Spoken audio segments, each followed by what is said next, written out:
bisa dijadikan pendalilan namun lafadznya kurang, maka lebih baik kita berikan dalil tambahan dulu.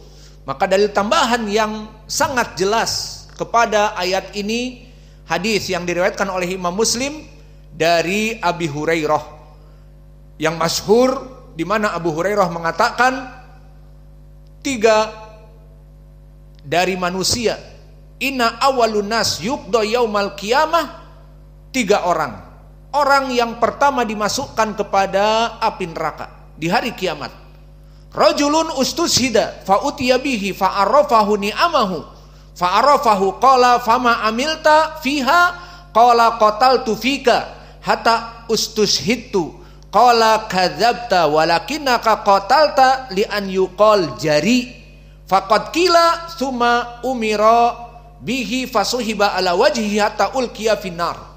Maka yang pertama didatangkan orang yang dulu katanya the hero, menjadi pahlawan perang. Maka dikatakan, untuk siapa kamu berperang? Aku berperang untuk Allah. Pengakuannya. Sehingga di dunia dia disebut sebagai mujahid fulan, sebagai pahlawan fulan untuk Allah Jalla wa'ala. Namun pada hakikatnya Allah yang mengetahui isi hatinya. Maka di saat di hari kiamat dibongkar isi hatinya, didatangkan orang yang dulu dikira mati karena Allah. Maka untuk siapa kamu terbunuh? Untukmu ya Allah, kadzabta, kamu dusta. Maka diketahui bahwa orang ini terbunuh dulu bukan tujuannya untuk Allah, tetapi patriotisme untuk bangsanya, untuk negerinya, dan untuk rasa patriotis, untuk rasa kebanggaan bahwa dia adalah orang pemberani, rela mati, berani. Maka mati disebut pejuang, disebut pahlawan, disebut mujahid. Padahal mati konyol. Apalagi orang-orang ISIS, orang-orang teroris yang membuat bom bunuh diri. Maka dia membuat bom masuk ke Mabes Polri misalnya, maka dia bunuh diri dan juga mati bersama sebagian anggota ABRI misalnya.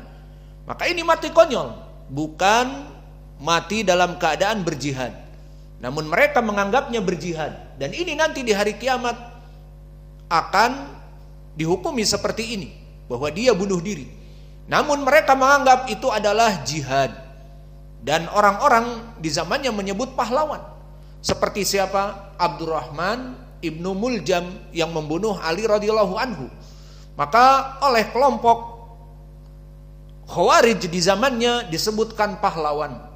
Bahkan disebutkan oleh penyair yang dulunya muhaddits kemudian menjadi Khawarij. Maka di sini Imran ibnu Hattan, semua ahlu sunnah sedih dengan kematian Ali radhiyallahu anhu. Maka dia karena seorang Khawarij membuat syair yang justru membela Abdurrahman ibnu Muljam. Maka dikatakan oleh dia, ya darbatan min taqiyin ma arada biha illa liyabluga min dil arsy ridwana.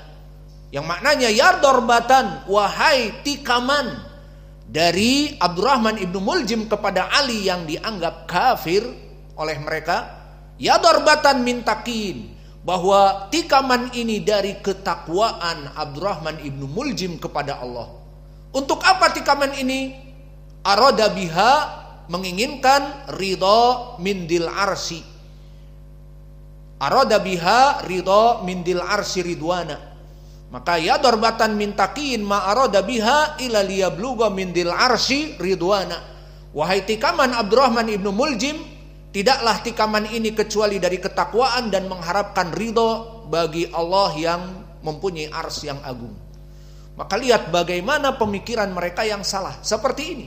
Karena tujuannya mereka membunuh Ali bukan untuk ibadah, tetapi untuk disebut, nih aku orang berani.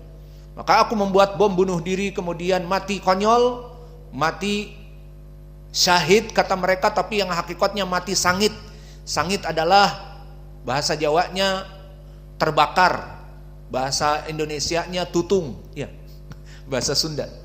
Maka sangit maknanya tutung, terbakar karena bom, bau bakar. Maka seperti sate seperti itu dinamakan sangit, bukan mati syahid tapi mati sangit. Maka itulah keadaan orang yang pertama ini. Maka mana poin pendalilannya? Di dunia dia mendapatkan apa yang dia inginkan apa? Sebutan mujahid, terkenal.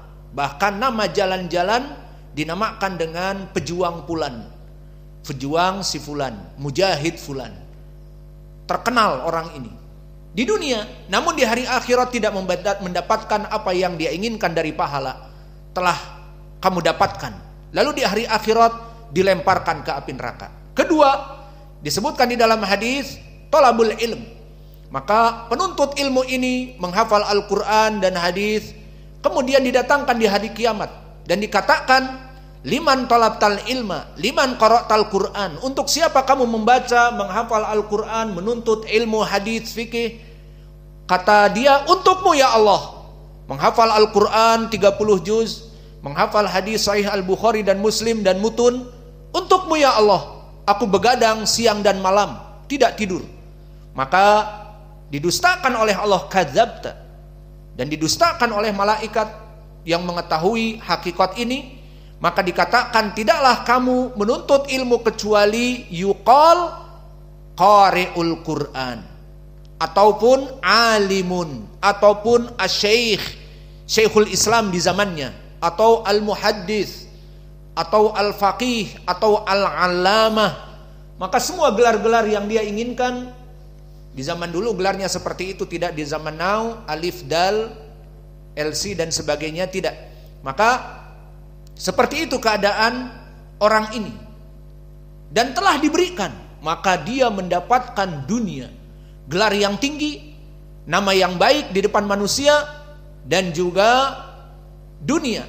Dia mendapatkan kelebihan dunia dari hasil belajarnya, mempunyai gelar yang tinggi, akhirnya menduduki pemimpin pondok pesantren, diberikan semua dunia. Maka di hari akhirat bagaimana?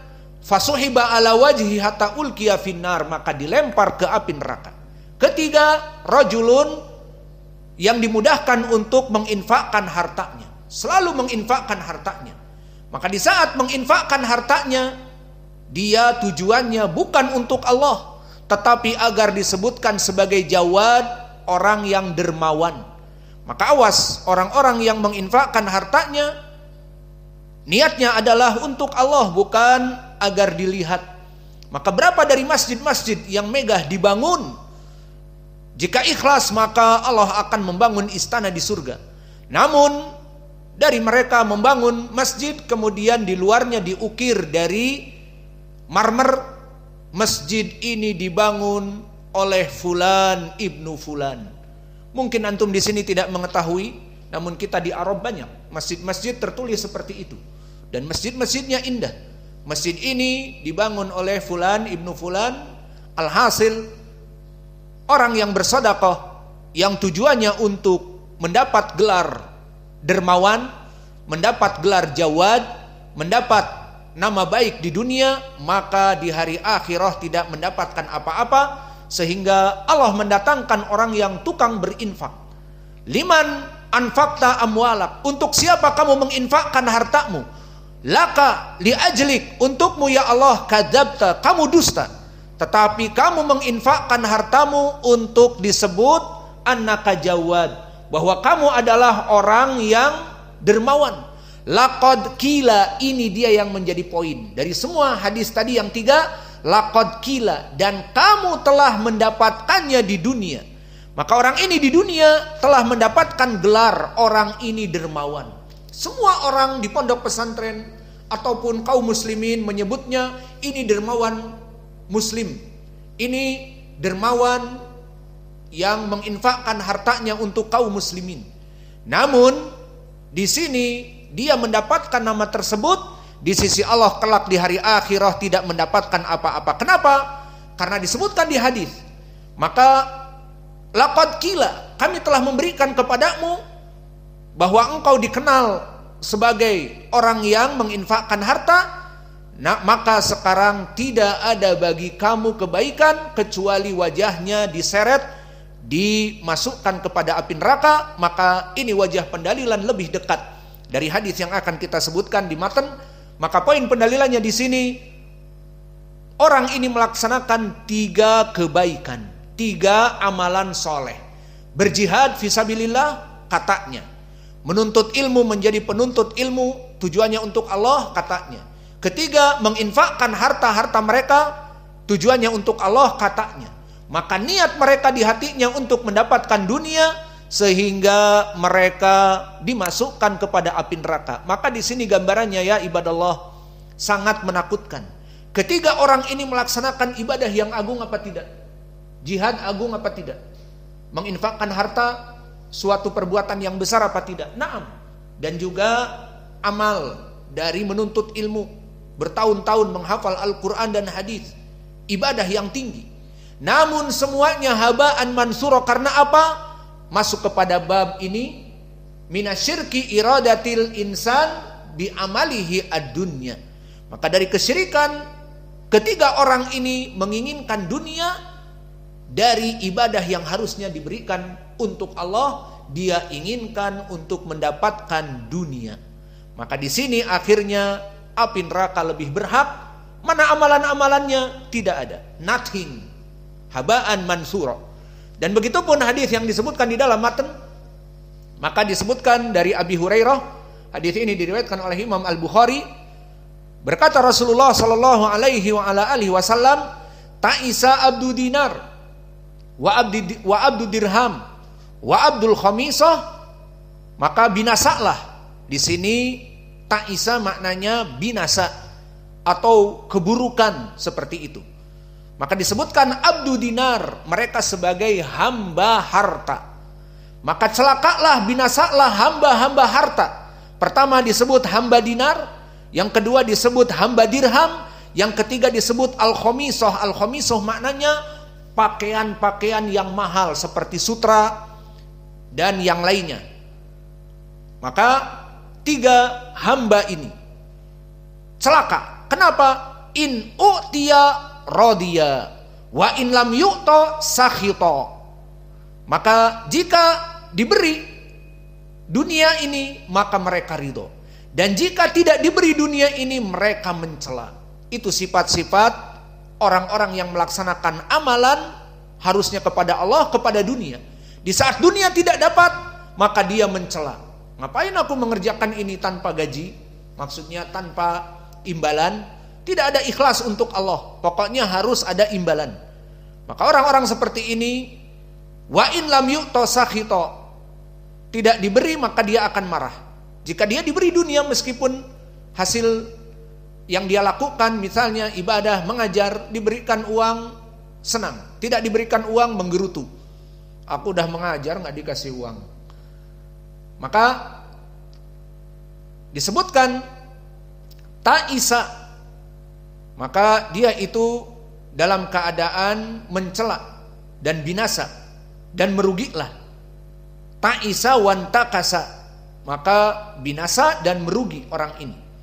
Wa idashika falan taqas, dan jika tertusuk duri maka dia tidak akan terlepas darinya. Maksudnya lafaz ini Allah hinakan mereka.